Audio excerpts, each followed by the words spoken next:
day in a life ni Rayu. So ngayong araw nga ay samahan niyo akong maglinis ng aming bahay. Siyempre, umagang-umaga nga kaya kagigising ko lang dyan at kitang-kita niyo naman, sobrang fresh ko, diba?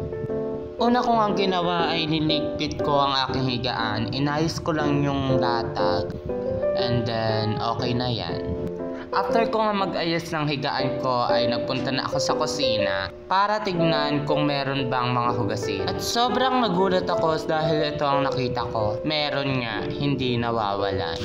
Pinayos ko nga lang yan sa isang lagayan para hindi na ako mahirapan. Para isang bitbitan na nga lang kapag dadalhin ko na sa aking paghuhugasan. Sira nga pala yung aming gripo sa kusina kaya sa labas ako naghuhugas. Share ko lang guys, nandito nga pala ako ngayon sa bahay na tiyahin ko. Dito sa may Antipolo. And for your information, nag-aaral ako dito.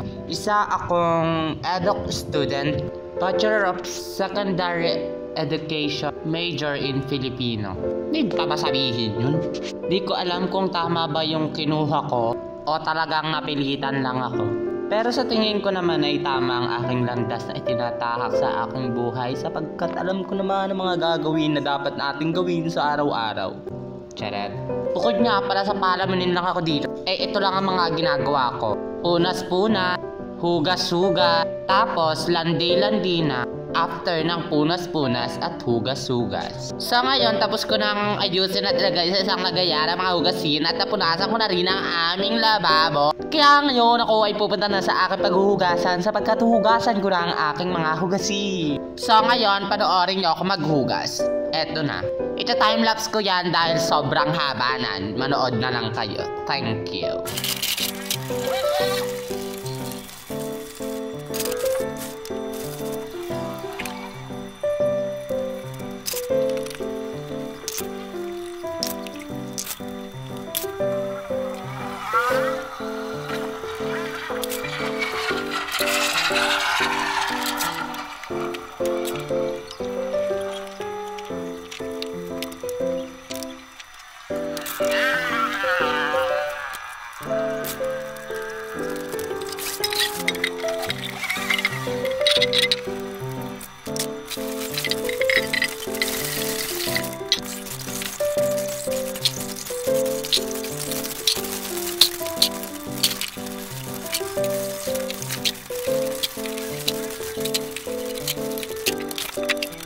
At ayun na nga, tapos na nga akong maghugas ng mga plato. Kaya ipinasok ko na yun sa loob at inayos ko na sa aming tauban. Yung tauban na nga pala na yan ay isang antique na bagay na talaga namang dito nyo lang makikita sa aming house. Sa ngayon, inaayos ko lang yan, napatong-patong.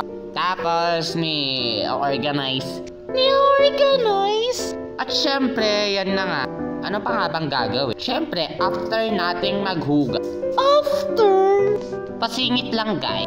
Online nga pala ako nag-aaral dito sa ICCT College. Kainta main campus ako nag-aaral. And alam nyo ba, sobrang need ko ng laptop. Baka naman may mag-i-sponsor. Hehe, joke.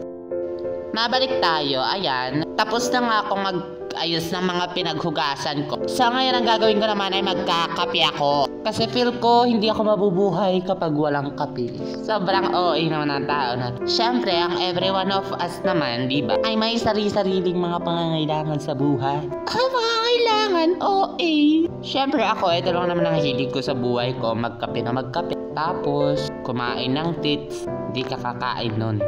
And syempre, manood, kumain ng mga food. Yun lang naman yung mga hilig ko sa buhay ko. Pero wala pang pangsuhol or pang spoil sa sarili. Kaya magtiis na lang sa mga ganyang bagay. Magtiis sa mga bagay na tatanggap mo ngayon. Kasi malay mo, diba, pagdating ng araw, mas ma-achieve mo na yung goal mo. Siyempre, kapag na-achieve mo yung goal mo, makakamtan mo na yung mga gusto mo sa sarili mo at hindi mo na kailangan ng tulong ng iba. Kaya patuloy lang tayong lumaban, mag-aral, para pagdating ng araw ay masuklian yung mga bagay na pinaghirapan natin. So, after ko magkape, ay nagwalis-walis lang ako. And then, tinaboy ko lang yan palabas dahil wala namang ibang gagawa. Dahil dalawa lang kami nandito ng aking pinsan. Eh yun naman pinsan kong yun, 5 years old. Kaya ba niyang magwalis, maghugas ng pinggan, di ba? Hindi naman. Kaya, me, and only one nagagawa, di ba? So, ayan, winalis ko lang siya palabas. Tapos, isasara ko yung pinto. At pagkasara ko ng pinto, tapos na. So, tulugan time na ulit. Kasi sobrang nakakapagod yung buong araw. Sobrang daming ganap. Sobrang dami kong ginawa. So ngayon, hanggang dyan na lang muna. Nawa ay nasayang ko ang 5 minutes ng iyong buhay. Thank you sa panonood. Bye-bye!